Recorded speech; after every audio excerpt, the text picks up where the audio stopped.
Yeah. Back once again, Trey, with another Fish Out of Water request reaction. I appreciate y'all being here with me. But you know what we're here for, the music. Let's get to it.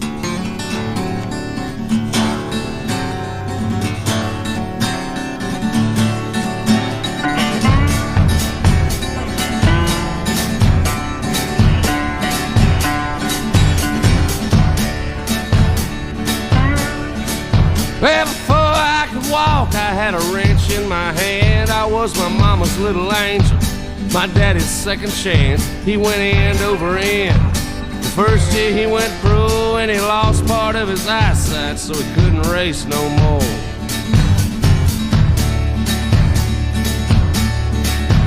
He never lost his touch when he got under a hood. He knew how to make 'em run.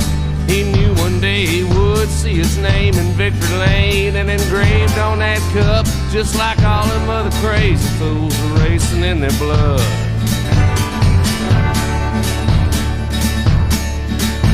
He'd put me on his lap when he'd drive and I'd take the wheel, and he'd say, "What do you think about that, son? How does she feel? You just wiggle them little legs, get long enough to reach the gas. Once you put her on the floor one time, there ain't no turning back." There ain't no turning back. That adrenaline.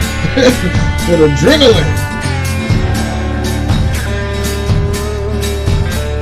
Every Saturday he'd take me out to the garage. He'd take an empty bucket, fill it full of engine parts.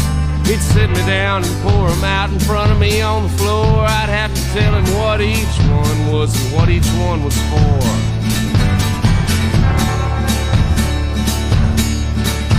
When we'd jump in his old car and go down to the race that night, he'd tell me what each driver was doing wrong, what each one did right. He could always pick the winner before they ever took a curve. Number 3 might have the car, but 43's got the nerve.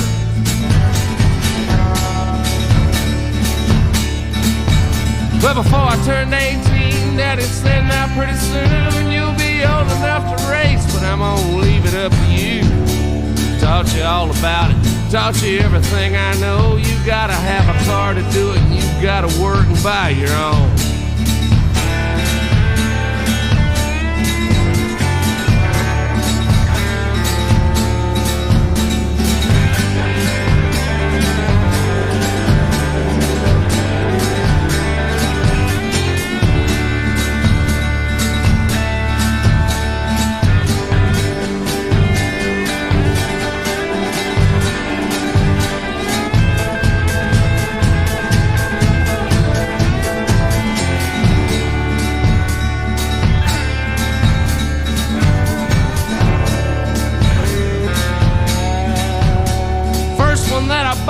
Was a Mustang number 2. Nobody kept them any longer. Then they kept a pair of shoes. They started showing up at every used car lot in town. A V8 on a go-kart, easy terms, no money down.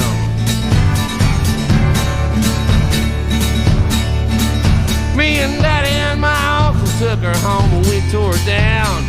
Checked her out real good, cleaned her up and bored her out. Took out all the seats, pulled the carpet off the floor, knocked out all the glass, then we welded up the doors.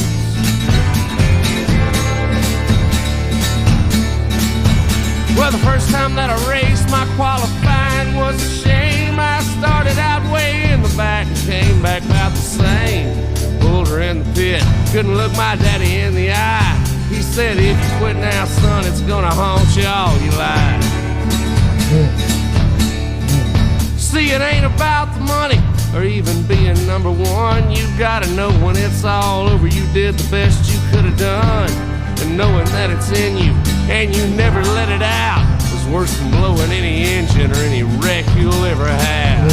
Knowing it was in your blood, knowing you was born for this, and you didn't let it out. A bunch of cars and I broke a bunch of bones. Depression on It's this. anybody's race out there, and I learned to run my own. I'd shove them in the wall, and I'd hit them from behind. I'd let them know that I was there. I'd let them know that track was mine.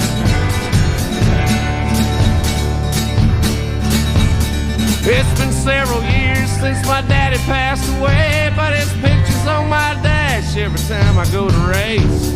I lost more than I won, but but I ain't gonna give up till they put me in the ground. Her daddy's name is on that cup.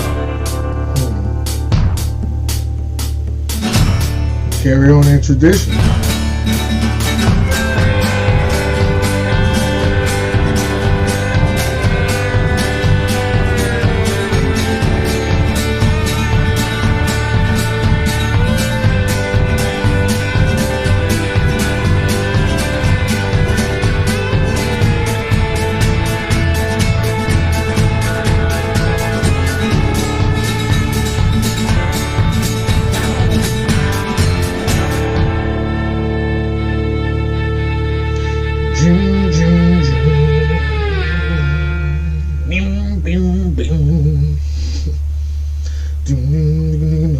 I'm sorry, I didn't look at you.